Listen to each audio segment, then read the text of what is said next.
I'd like to tell you about the strangest secret in the world.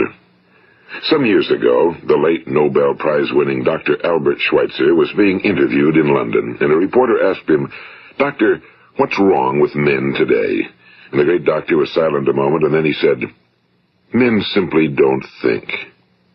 It's about this that I want to talk with you. We live today in a golden age. This is an era that man has looked forward to, dreamed of, and worked toward for thousands of years.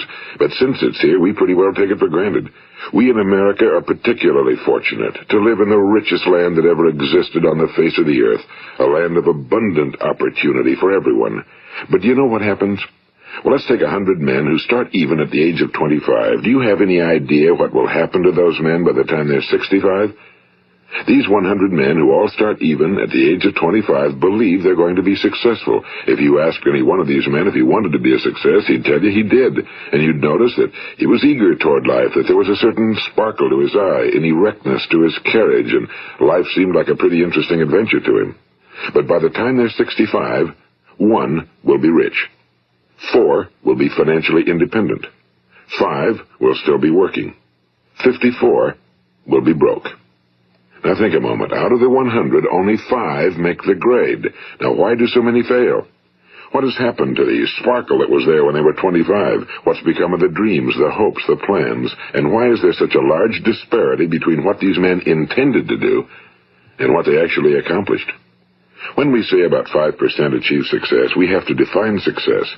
And here's the best definition I've ever been able to find. Success is the progressive realization of a worthy ideal. If a man is working toward a predetermined goal and knows where he's going, that man is a success. If he's not doing that, he's a failure. Success is the progressive realization of a worthy ideal. Rollo May, the distinguished psychiatrist, wrote a wonderful book called Man's Search for Himself. And in this book he says, the opposite of courage in our society is not cowardice. It is conformity. And there you have the trouble today. It's conformity, people acting like everyone else without knowing why, without knowing where they're going. Now think of it. In America right now, there are over 18 million people 65 years of age and older. And most of them are broke. They're dependent on someone else for life's necessities. Now, we learn to read by the time we're 7. We learn to make a living by the time we're 25. Usually by that time, we're not only making a living, we're supporting a family. And yet, by the time we're 65, we haven't learned how to become financially independent in the richest land that has ever been known. Why? We conform. And the trouble is that we're acting like the wrong percentage group, the 95 who don't succeed. Now, why do these people conform? Well, they really don't know. These people believe that their lives are shaped by circumstances, by things that happen to them, by exterior forces. They're outer-directed people. A survey was made one time that covered a lot of men, working men, and these men were asked, "Why do you work? Why do you get up in the morning?" 19 out of 20 had no idea. If you ask them, they'll say, well, everyone goes to work in the morning, and that's the reason they do it, because everyone else is doing it. Now let's get back to our definition of success. Who succeeds? The only person who succeeds is the person who is progressively realizing a worthy ideal. He's the person who says, I'm going to become this, and then begins to work toward that goal. I'll tell you who the successful people are. A success is the school teacher who's teaching school because that's what he or she wants to do. The success is the woman who's a wife and mother because she wanted to become a wife and mother and is doing a good job of it. The success is the man who runs the corner gas station because that was his dream. That's what he wanted to do. The success is the successful salesman who wants to become a top-notch salesman and grow and build with his organization. A success is anyone who is doing deliberately a predetermined job because that's what he decided to do deliberately. But only 1 out of 20 does that. That's why today there isn't really any competition unless we make it for ourselves. Instead of competing, all we have to do is create. You know, for 20 years, I looked for the key which would determine what would happen to a human being. Was there a key I wanted to know which would make the future a promise that we could foretell to a large extent? Was there a key that would guarantee a person's becoming successful if he only knew about it and knew how to use it? Well, there is such a key, and I've found it. Have you ever wondered why so many men work so hard and honestly without ever achieving anything in particular, and others don't seem to work hard and yet seem to get everything? They seem to have the magic touch. You've heard them say that about someone. Everything he touches turns to gold. And have you ever noticed that a man who becomes successful tends to continue to become successful? And on the other hand, have you noticed how a man who's a failure tends to continue to fail? Well, it's because of goals. Some of us have goals, some don't. People with goals succeed because they know where they're going. It's that simple. Think of a ship leaving a harbor, and think of it with the complete voyage mapped out and planned. The captain and crew know exactly where it's going and how long it'll take. It has a definite goal. Now, 9,999 times out of 10,000, it will get to where it started out to get. Now, let's take another ship, just like the first, only let's not put a crew on it or a captain at the helm. Let's give it no aiming point, no goal, no destination. We just start the engines and let it go. I think you'll agree with me that if it gets out of the harbor at all, it will either sink or wind up on some deserted beach, a derelict. It can't go anyplace because it has no destination and no guidance, and it's the same with a human being. Take the salesman, for example. There's no other person in the world today with the future of a good salesman. Selling is the world's highest paid profession, if we're good at it and if we know where we're going. Every company needs top-notch salesmen, and they reward those men. The sky's the limit for them. But how many can you find? Someone once said the human race is fixed, not to prevent the strong from winning, but to prevent the weak from losing.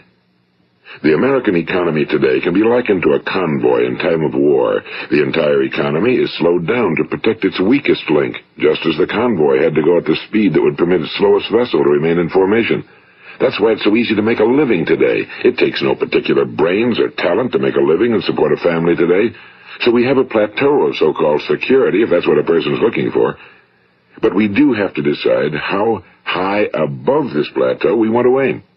Now let's get back to the strangest secret in the world, the story that I wanted to tell you today. Why do men with goals succeed in life and men without them fail? Well, let me tell you something which, if you really understand it, will alter your life immediately. If you understand completely what I'm going to tell you from this moment on, your life will never be the same again. You will suddenly find that good luck just seems to be attracted to you. The things you want just seem to fall in line, and from now on you won't have the problems, the worries, the gnawing lump of anxiety that perhaps you've experienced before. Doubt, fear, well, they'll be things of the past. Here's the key to success and the key to failure. We become what we think about. Now let me say that again. We become what we think about. Throughout all history, the great wise men and teachers, philosophers and prophets have disagreed with one another on many different things. It's only on this one point that they are in complete and unanimous agreement. Listen to what Marcus Aurelius, the great Roman emperor, said. A man's life is what his thoughts make of it. Disraeli said this, everything comes if a man will only wait. I've brought myself by long meditation to the conviction that a human being with a settled purpose must accomplish it, and that nothing can resist a will that will stake even existence for its fulfillment. Ralph Waldo Emerson said this, a man is what he thinks about all day long. William James said, the greatest discovery of my generation is that human beings can alter their lives by altering their attitudes of mind. And he also said, we need only in cold blood act as if the thing in question were real, and it will become infallibly real by growing into such a connection with our life that it will become real. It will become so knit with habit and emotion that our interest in it will be those which characterize belief. And he also said, if you only care enough for a result, you will almost certainly attain it. If you wish to be rich, you will be rich. If you wish to be learned, you will be learned.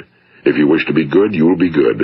Only you must then really wish these things and wish them exclusively, and not wish at the same time 100 other incompatible things just as strongly. In the Bible you read in Mark 9:23, if thou canst believe, all things are possible to him that believeth. My old friend Dr. Norman Vincent Peale put it this way, this is one of the greatest laws in the universe. Fervently do I wish I had discovered it as a very young man. It dawned upon me much later in life, and I found it to be one of the greatest, if not my greatest discovery outside of my relationship to God. The great law, briefly and simply stated, is that if you think in negative terms, you will get negative results. If you think in positive terms, you will achieve positive results. That is the simple fact, he went on to say, which is at the basis of an astonishing law of prosperity and success. In 3 words, believe and succeed. William Shakespeare put it this way: our doubts are traitors and make us lose the good we oft might win by fearing to attempt. George Bernard Shaw said, people are always blaming their circumstances for what they are. I don't believe in circumstances. The people who get on in this world are the people who get up and look for the circumstances they want, and if they can't find them, make them. Well, it's pretty apparent, isn't it? And every person who discovered this for a while believed that he was the first one to work it out. We become what we think about. Now, it stands to reason that a person who's thinking about a concrete and worthwhile goal is going to reach it, because that's what he's thinking about, and we become what we think about. Conversely, the man who has no goal, who doesn't know where he's going, and whose thoughts must therefore be thoughts of confusion and anxiety and fear and worry, becomes what he thinks about. His life becomes one of frustration and fear and anxiety and worry. And if he thinks about nothing, he becomes nothing. Now, how does it work? Why do we become what we think about? Well, I'll tell you how it works as far as we know. Now, to do this, I want to tell you about a situation that parallels the human mind. Suppose a farmer has some land, and it's good fertile land. Now, the land gives the farmer a choice. He may plant in that land whatever he chooses. The land doesn't care. It's up to the farmer to make the decision. Now, remember, we're comparing the human mind with the land because the mind, like the land, doesn't care what you plant in it. It will return what you plant, but it doesn't care what you plant. Now, let's say that the farmer has 2 seeds in his hand. One is a seed of corn. The other is nightshade, a deadly poison. He digs 2 little holes in the earth, and he plants both seeds, one corn, the other nightshade. He covers up the holes, waters, and takes care of the land, and what will happen? Invariably, the land will return what's planted. As it's written in the Bible, as ye sow, so shall ye reap. Now remember, the land doesn't care. It'll return poison in just as wonderful abundance as it will corn. So up come the 2 plants, one corn, one poison.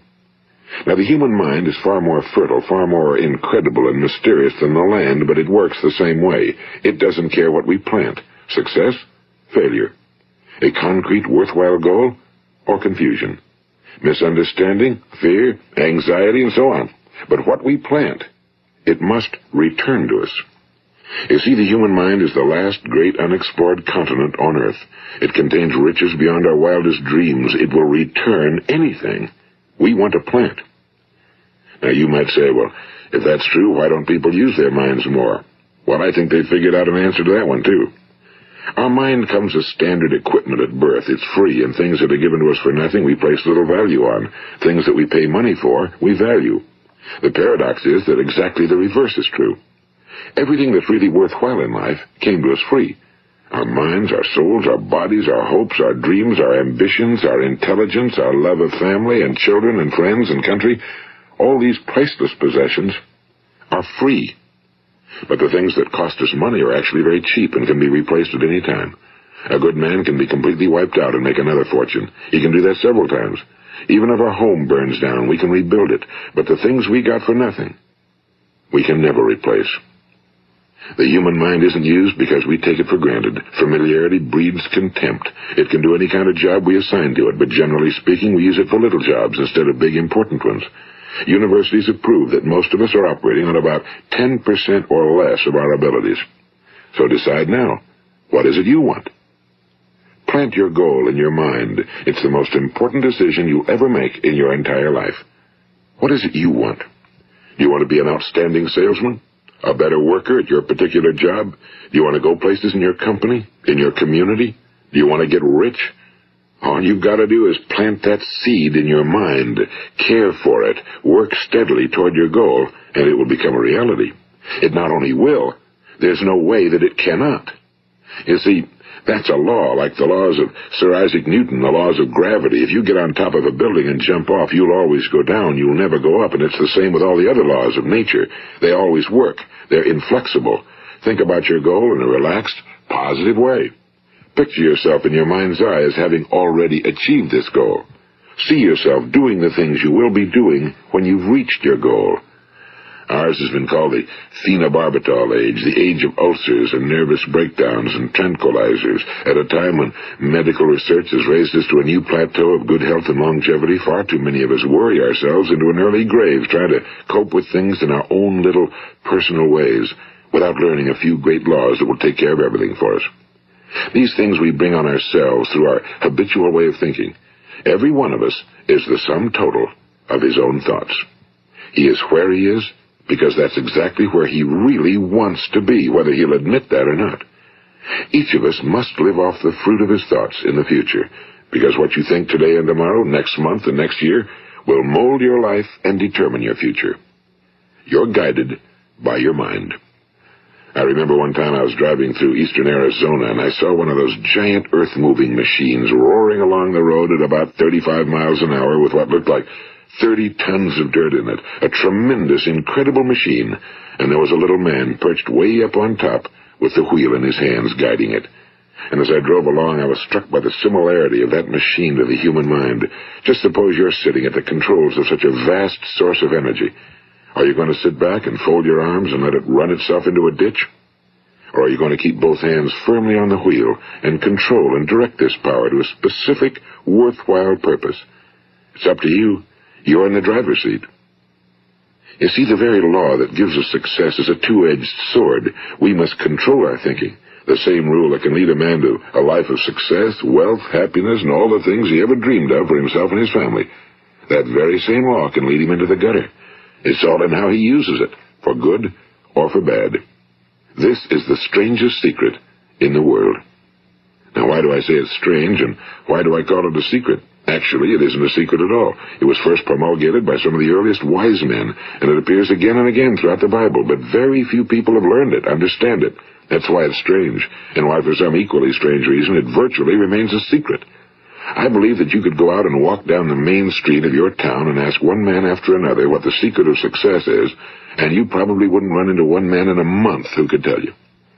Now, this information is enormously valuable to us if we really understand it and apply it. It's valuable to us not only for our own lives, but the lives of those around us, our families, employees, associates, and friends. Life should be an exciting adventure. It should never be a bore. A man should live fully, be alive. He should be glad to get out of bed in the morning. He should be doing a job he likes to do because he does it well. One time I heard Grove Patterson, the great late editor-in-chief of the Toledo Daily Blade, make a speech, and as he concluded his speech, he said something I've never forgotten. He said, "My years in the newspaper business have convinced me of several things. Among them, that people are basically good, and that we came from someplace, and we're going someplace. So we should make our time here an exciting adventure. The architect of the universe didn't build a stairway leading nowhere." And the greatest teacher of all, the carpenter from the plains of Galilee, gave us the secret time and time again. As ye believe, so shall it be done unto you. I've explained the strangest secret in the world and how it works. Now, on this side, I want to explain how you can prove to yourself the enormous returns possible in your own life by putting this secret to a practical test. I want you to make a test that will last 30 days. It isn't going to be easy, but if you'll give it a good try, it will completely change your life for the better. Now, back in the 17th century, Sir Isaac Newton, the English mathematician and natural philosopher, gave us some natural laws of physics which apply as much to human beings as they do to the movement of bodies in the universe. And one of these laws is that for every action, there is an equal and opposite reaction. Simply stated, as it applies to you and me, it means we can achieve nothing without paying the price. The results of your 30-day experiment will be in direct proportion to the effort you put forth. To be a doctor, you must pay the price of long years of difficult study. To be successful in selling, and remember that each of us succeeds to the extent of his ability to sell. Selling our families on our ideas, selling education in schools, selling our children on the advantages of living the good and honest life, selling our associates and employees on the importance of being exceptional people. To, of course, the profession of selling itself. But to be successful in selling our way to the good life, we must be willing to pay the price. Now, what is that price? Well, it's many things. First, it's understanding emotionally, as well as intellectually, that we literally become what we think about, that we must control our thoughts if we're to control our lives. It's understanding fully that as ye sow, so shall ye reap. Second, it's cutting away all fetters from the mind and permitting it to soar as it was divinely designed to do. It's the realization that your limitations are self-imposed and that the opportunities for you today are enormous beyond belief. It's rising above narrow-minded pettiness and prejudice. And third, it's using all your courage to force yourself to think positively on your own problem, to set a definite and clearly defined goal for yourself, to let your marvelous mind think about your goal from all possible angles, to let your imagination speculate freely upon many different possible solutions, to refuse to believe that there are any circumstances sufficiently strong to defeat you in the accomplishment of your purpose, to act promptly and decisively when your course is clear, and to keep constantly aware of the fact that you are, at this moment, standing in the middle of your own acres of diamonds, as Russell Conwell used to point out. And fourth, save at least 10% of every dollar you earn. It's also remembering that no matter what your present job, it has enormous possibilities, if you're willing to pay the price.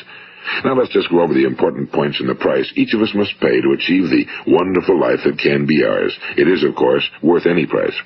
1. You will become what you think about. 2. Remember the word imagination and let your mind begin to soar. 3. Courage. Concentrate on your goal every day. 4. Save 10% of what you earn. And 5. Action. Ideas are worthless unless we act on them. Now, I'll try to outline the 30-day test I want you to make. Keep in mind that you have nothing to lose by making this test and everything you could possibly want to gain. There are 2 things that may be said of everyone. Each of us wants something, and each of us is afraid of something. I want you to write on a card what it is you want more than anything else. It may be more money. Perhaps you'd like to double your income or make a specific amount of money. It may be a beautiful home. It may be success at your job. It may be a particular position in life. It could be a more harmonious family. Each of us wants something. Now write down on your card specifically what it is you want. Make sure it's a single goal and clearly defined. You needn't show it to anyone, but carry it with you so that you can look at it several times a day. Think about it in a cheerful, relaxed, positive way each morning when you get up, and immediately you have something to work for, something to get out of bed for, something to live for. Look at it every chance you get during the day and just before going to bed at night.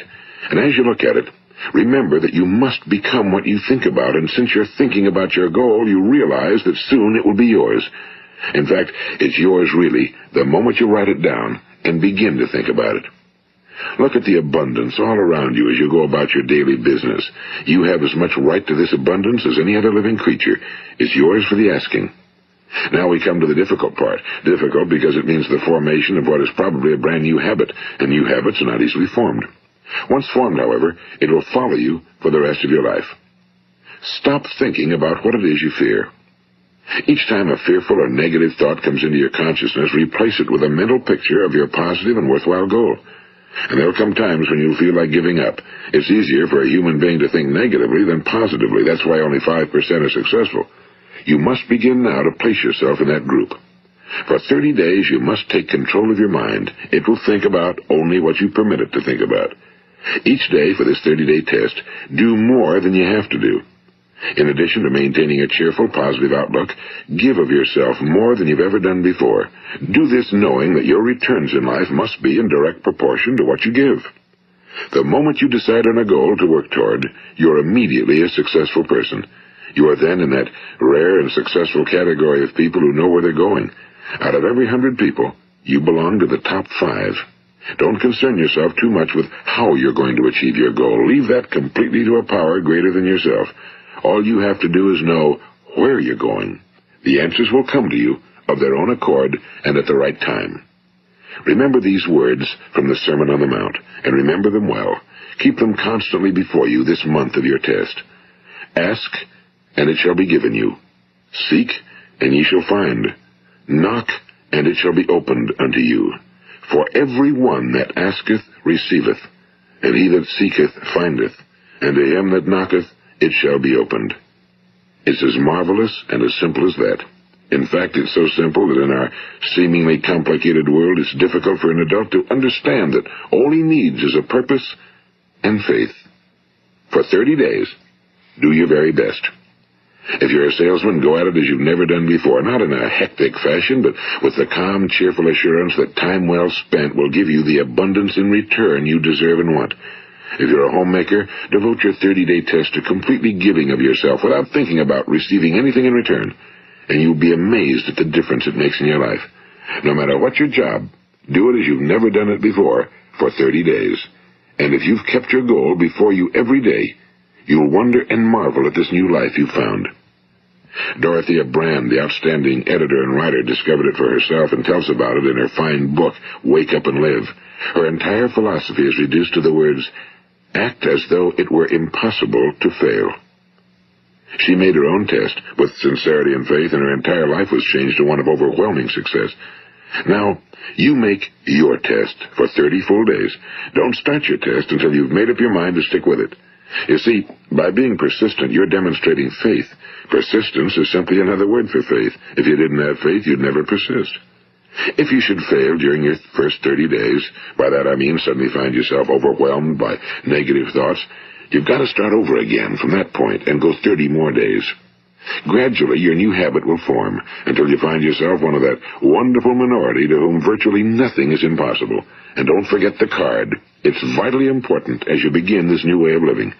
On one side of the card, write your goal, whatever it may be.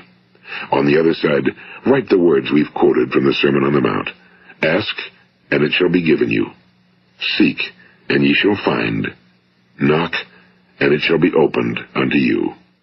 Nothing great was ever accomplished without inspiration. See that during these crucial first 30 days, your own inspiration is kept at a peak. And above all, don't worry. Worry brings fear, and fear is crippling.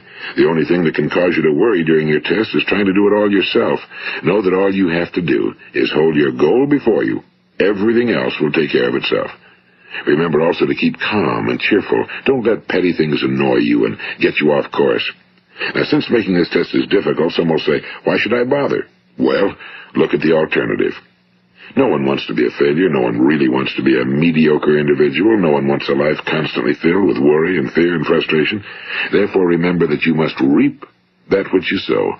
If you sow negative thoughts, your life will be filled with negative things. If you sow positive thoughts, your life will be cheerful, successful, and positive. Now, gradually, you will have a tendency to forget what you've heard on this recording. Play it often.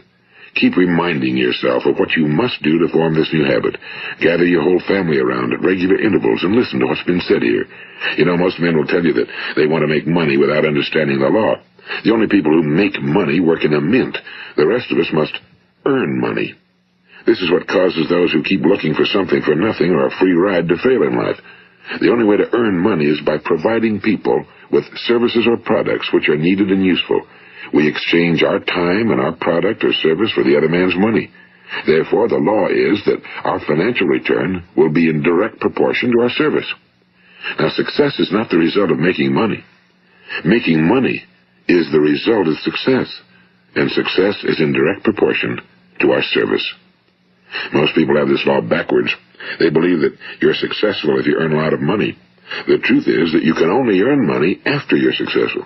It's like the story of the man who sat in front of the stove and said to it, give me heat, and then I'll add the wood.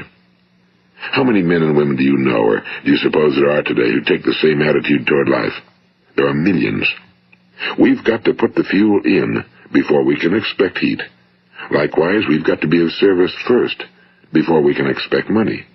Don't concern yourself with the money. Be of service, build, work, dream, create. Do this, and you'll find there's no limit to the prosperity and abundance that will come to you. Prosperity, you know, is founded upon a law of mutual exchange.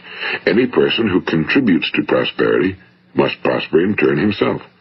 Sometimes the return will not come from those you serve, but it must come to you from someplace, because that's the law. For every action, there is an equal and opposite reaction. As you go daily through your 30-day test period, remember that your success will always be measured by the quality and quantity of service you render, and money is a yardstick for measuring this service. No man can get rich himself unless he enriches others. Now, there are no exceptions to a law. You can drive down any street in America and from your car estimate the service that's being rendered by the people living on that street. Had you ever thought of this yardstick before? It's interesting. Some, like ministers and priests and other devoted people, measure their returns in the realm of the spiritual, but again, their returns are equal to their service. Once this law is fully understood, any thinking person can tell his own fortune. If he wants more, he must be of more service to those from whom he receives his return. If he wants less, he has only to reduce his service. This is the price you must pay for what you want. If you believe you can enrich yourself by deluding others, you can end only by deluding yourself. It may take some time, but just as surely as you breathe, you'll get back what you put out. Don't ever make the mistake of thinking you can avert this. It's impossible.